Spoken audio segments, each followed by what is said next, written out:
এই মুখ্যমন্ত্রী যেন নরকে ঠাঁই হয়, আমি ঈশ্বরের কাছে প্রার্থনা করি। অস্মিতা বাঙালি মাছ খাবে না, মাংস খাবে না। আরে আমিও বলছি, তোমরা থাকলে আগামী দিন যতই করো হামলা, উল্টে যাবে গামলা। জিততে দেবেন না।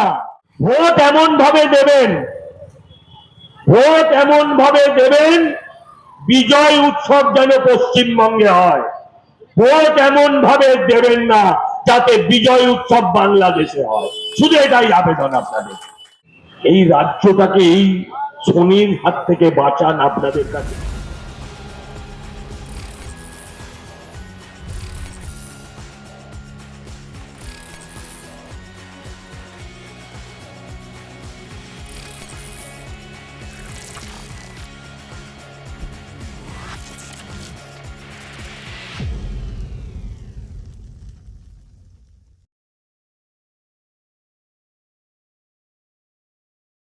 হাইকোর্ট যখন তাকে মুক্তি দিচ্ছে, হাইকোর্ট রায়ের সঙ্গে এই মন্তব্যটাও রেখেছে যে আমি জানি এ বিচার সঠিক হলো না, কিন্তু কানুন সবুত মানতা হ্যায়, পুলিশ প্রমাণ আনতে পারিনি সঠিকভাবে, তাই এত বিলম্ব হলো এই বিচার দিতে, আমি বাধ্য হলাম এদের মুক্তি দিতে। হাসকালির একটা মেয়ে 14 বছর বয়স, হাসকালির একটা মেয়ে 14 বছর বয়স, আমাদের মাননীয়ার ওই বয়সের একটা নাতনিও আছে।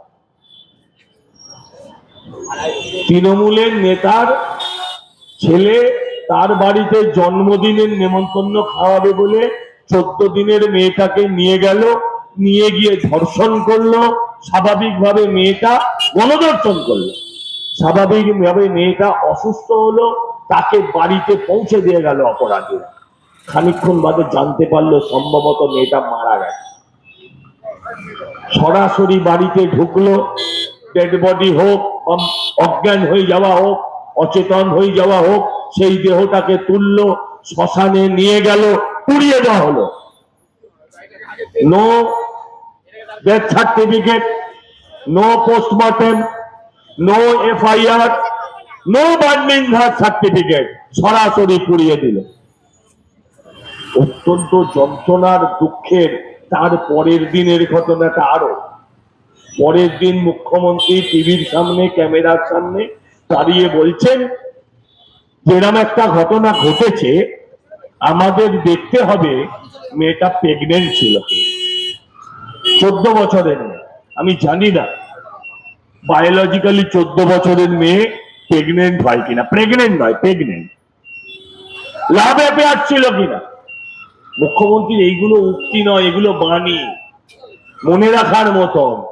কখনো ভেবে দেখেছেন আজ মেয়েটার আত্মা বলে যদি কিছু থাকে, আজকেও আপনাদের বাংলার আকাশে বাতাসে সেই আত্মা হাহাকার করছে, বলছে আমি প্রেগনেন্ট ছিলাম না, আমাকে জোর করে ধর্ষণ করা হয়েছে, আমার মৃত্যুর পরে আমার পরিবারের মুখে কলঙ্কের কালি লাগাতে এসছেন এই মুখ্যমন্ত্রী।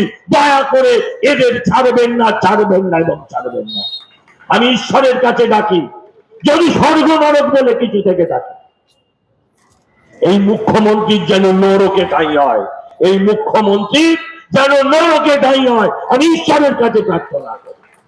আমি চাই উনি বেঁচে থাকুন, আমি চাই উনি দীর্ঘজীবী হন, আমি চাই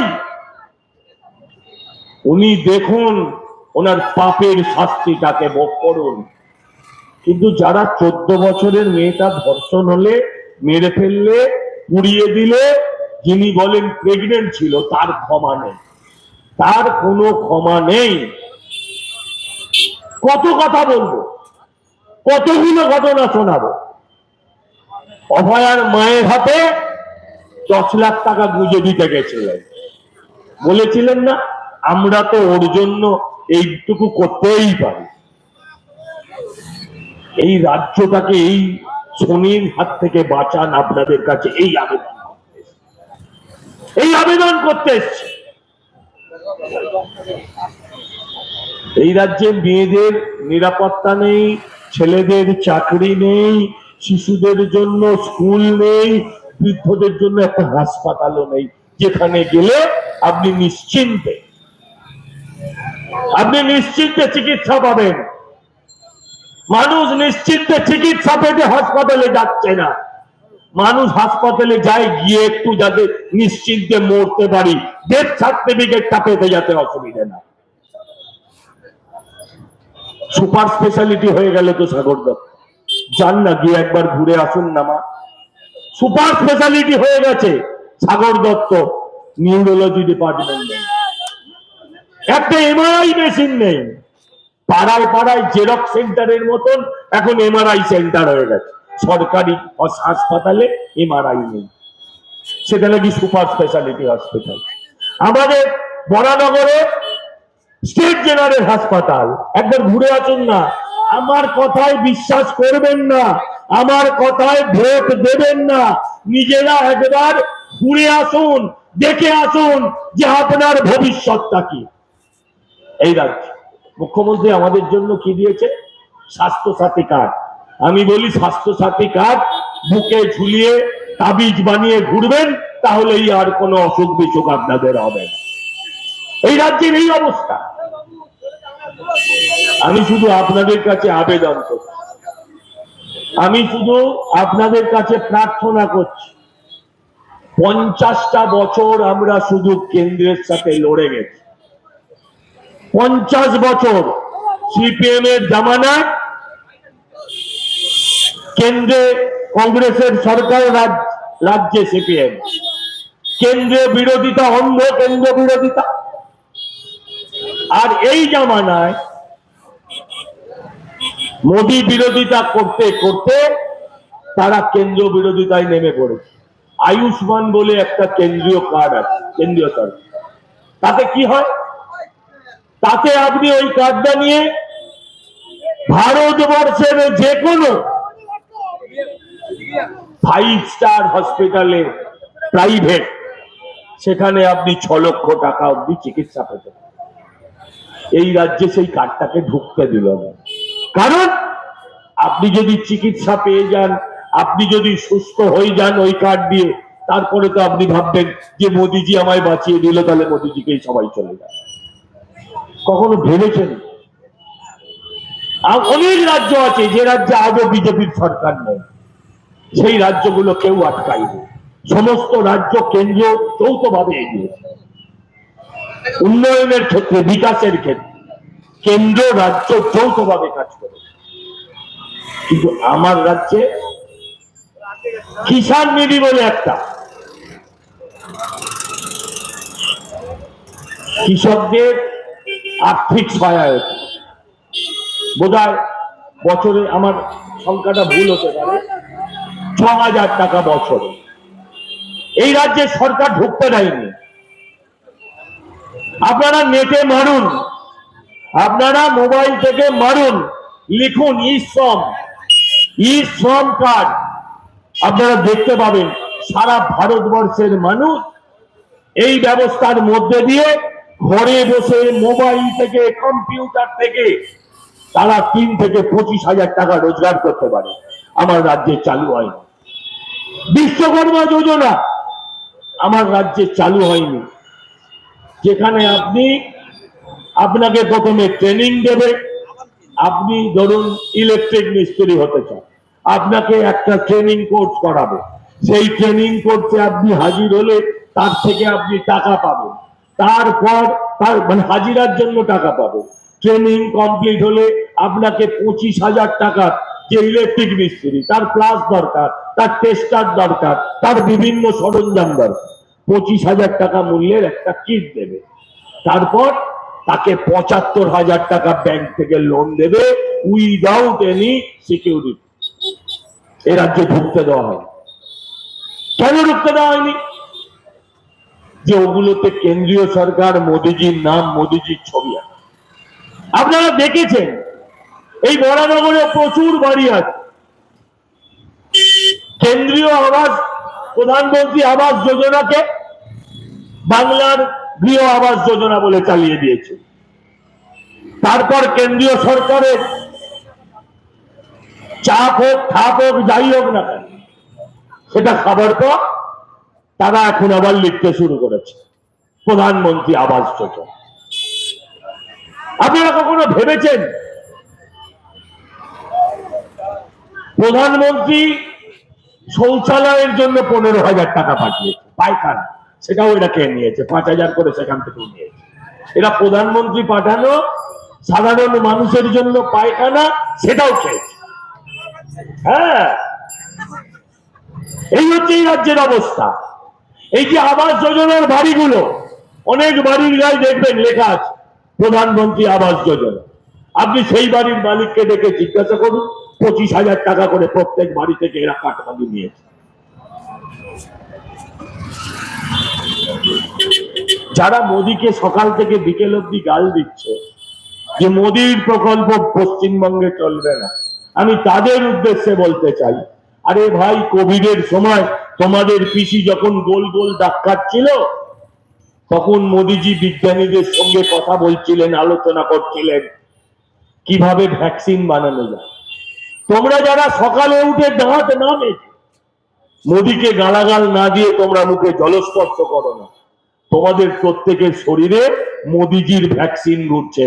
সেদিন যদি সময় মতন ওই ভ্যাকসিনটা না দিত, আজকে 4 বছরের বাৎসরিক হয়ে যেত, দেয়ালে ছবি হয়ে লটকে থাকতে। 4 বছর বাদে কেউ তোমায় সন্ধ্যেবেলা ধূপও দেখাতো না, কেউ ধূপও দেখাতো না আজকে আর 4 বছর বাদে। মোদীকে গালাগাল দিচ্ছে। এই হচ্ছে আজকের অবস্থা। আমরা বাংলার ছেলে, আমাদের আত্মাভিমান বেশি। ছোটবেলা থেকে পড়েছি, শুনেছি, what Bengal thinks today, India thinks tomorrow. এ কথা কি আজ সত্যি? কিন্তু এটা নিয়েই আমরা বাঙালি বেঁচে আছি, এটা নিয়েই বাঙালি আছি যে আজ আমি যা ভাবি আগামী দিনের ভারতবর্ষ নাকি সেটা ভাবে। এটা আপনার ভাবনার ভুল। হাতের মোবাইলটা টিপে দেখুন আজকে অন্য রাজ্যগুলো কোথায় চলে গেছে, আমরা কোথায় পড়ে আছি। আমরা বিহারের লোকেদেরকে কি বলতাম? বিহারি, খোট্টা, ব্যঙ্গ করতাম। আমি ক্ষমা চাইছি যদি কোনো বিহারের মানুষ থাকেন, আজকে আমরাই তো আপনাদের কাছে ব্যঙ্গের পাত্র হয়ে গেছি। বিহার থেকে মানুষ আসতেন কিসের জন্য? গায়ে গতরে খেটে কাজ করার জন্য। উড়িষ্যা থেকে মানুষ আসতেন কিসের জন্য? এখানে তাদের কাজ ছিল হয় কল মিস্ত্রি, নয় রান্নার ঠাকুর, আর তা না হলে জল তোলার ভারী। প্রধানত এই কাজগুলো তারা এক্সপার্ট ছিল।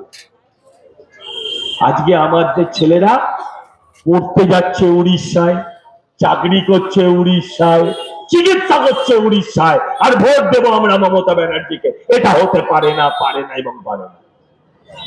আপনাদের কাছে তাই আবেদন করতে এসছি, আপনাদের কাছে তাই প্রার্থনা করতে এসছি।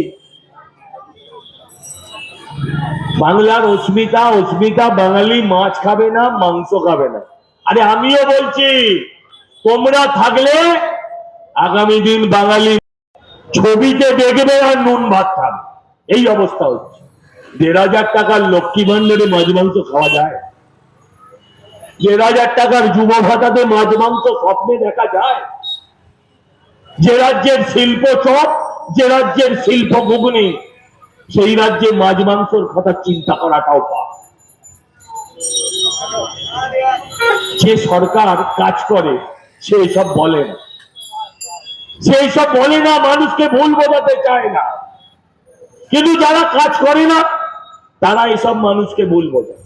যেমন এই কেন্দ্রে আপনাদের ইভিএম এ 3টে সজল ঘোষ পাবেন, 2টো সজল ঘোষ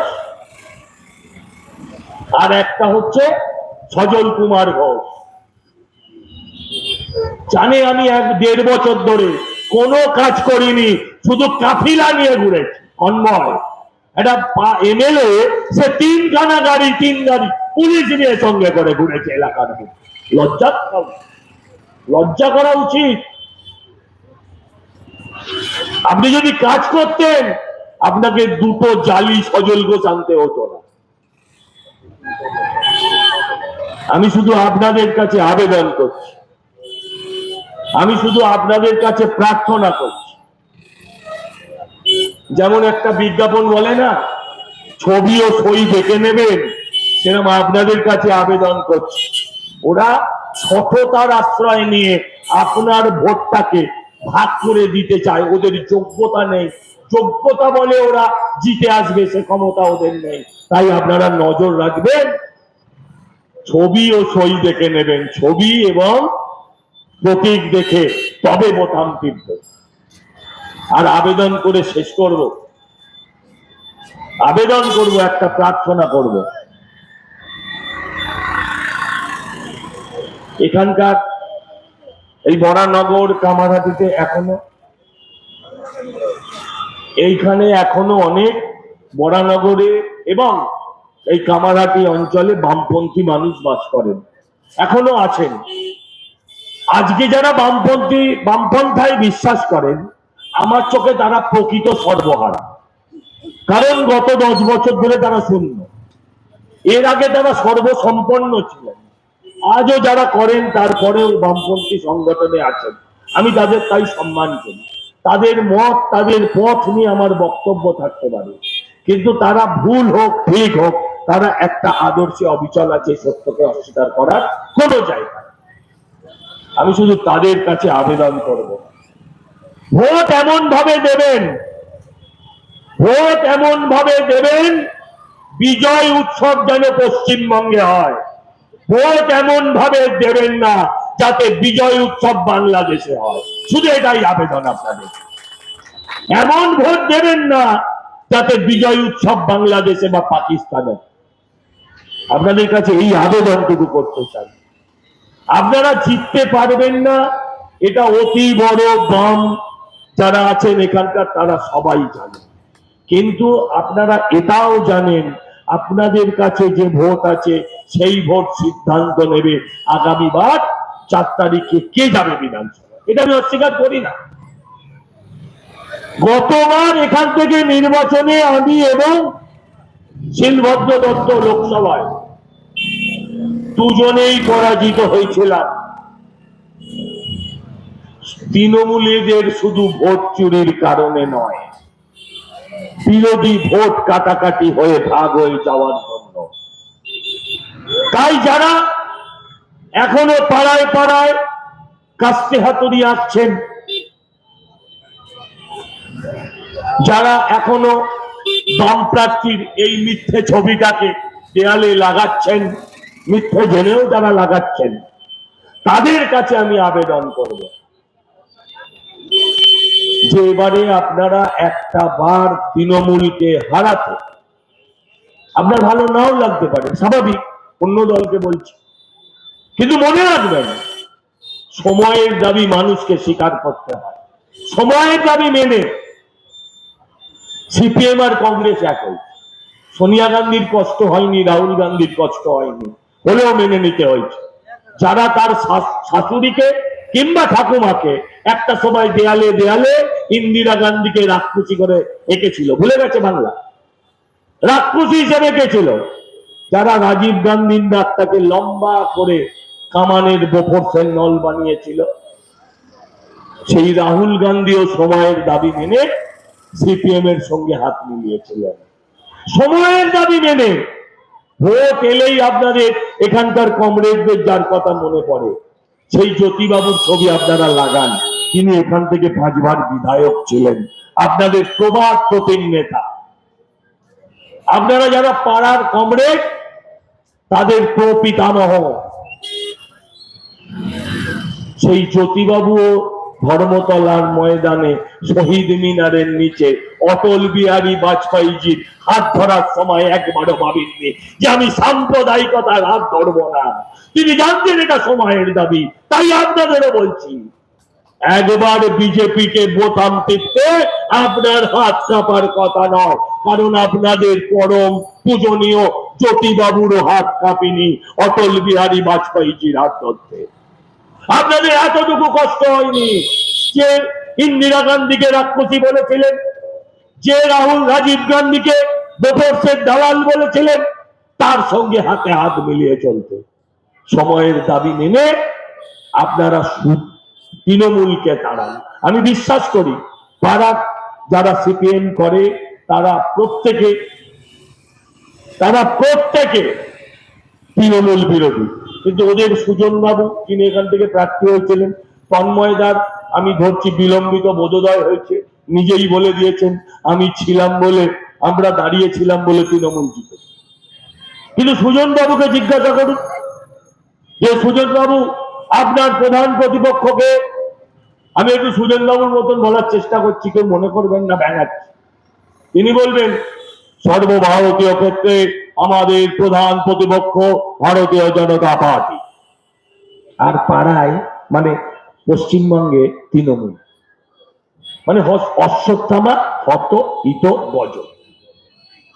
এদের এজেন্ডা একটাই, আপনাদের নেতাদের, আপনাদের বলছি না, আপনাদের নেতাদের এজেন্ডা একটাই, যেন তেন প্রকারেণ তৃণমূলকে চেতাতে হবে। আপনাদের নেতারা সেই কনসাইনমেন্ট সাইন করে এসছে, সেই এজেন্ডা এসছে, কিন্তু পাড়ার বুথে যারা মার খায় তারা চায় তৃণমূলটা যাক। আমি একজন প্রার্থী, আমার একটা প্রতীক থাকা সত্ত্বেও এখানে দাঁড়িয়ে আমি পরিষ্কার বলে যাচ্ছি, আমার দল আমাকে কখনো এই কথা বলতে বাধা দেয়নি, যেখানে যে দল তৃণমূলকে হারাতে পারবে, যদি আপনি সত্যিকারের তৃণমূলের পরাজয় চান, যদি এই দুঃশাসনের রাজত্বের সর্বনাশ চান এই সরকারে, তাহলে যে দল তৃণমূলকে চালাতে পারবে আপনারা তাকেই সেখানে ভোট দিন। আমরা দিয়েছিলাম, দিয়ে বলছি আমাদের ভোটেই বন্ধা কংগ্রেসের ঘরে শিশু সন্তান বাইরানের জন্ম হয়েছিল, আমাদের ভোটেই হয়েছিল, কিন্তু সেই বাচ্চাটা হামাগুড়ি দিতে দিতে আবার তৃণমূলে ঢুকে পড়লো, সে দায়িত্ব আমাদের না। তাই আপনাদের কাছে আবেদন করছি, আপনাদের কাছে প্রার্থনা করছি, কথা আর বাড়াবো না, আর একটা জায়গায় যেতে হবে। আমি শুধু আপনাদেরকে আবেদন করে গেছি,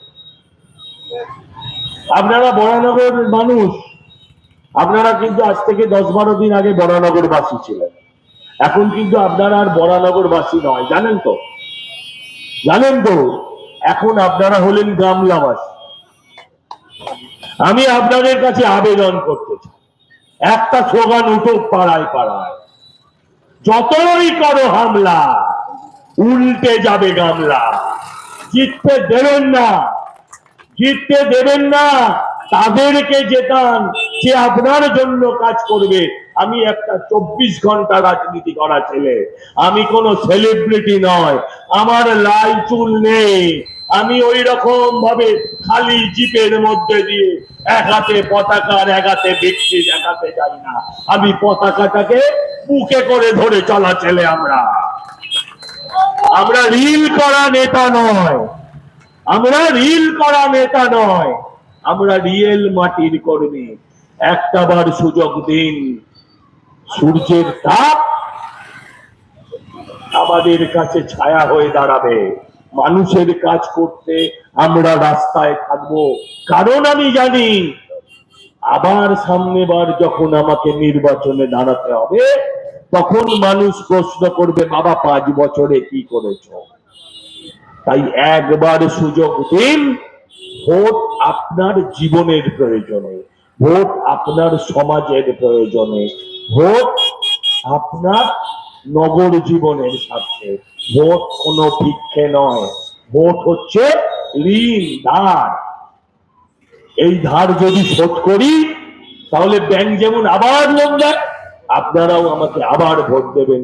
তাই আবেদন করছি, একটা বার সুযোগ দিন, সুযোগ দিন এবং সুযোগ দিন, হাত জোর করে হে গণদেবতা একটা সুযোগ দিন, একথা বলে আপনাদের সবাইকে প্রণাম জানিয়ে আমি আমার বক্তব্য শেষ করলাম।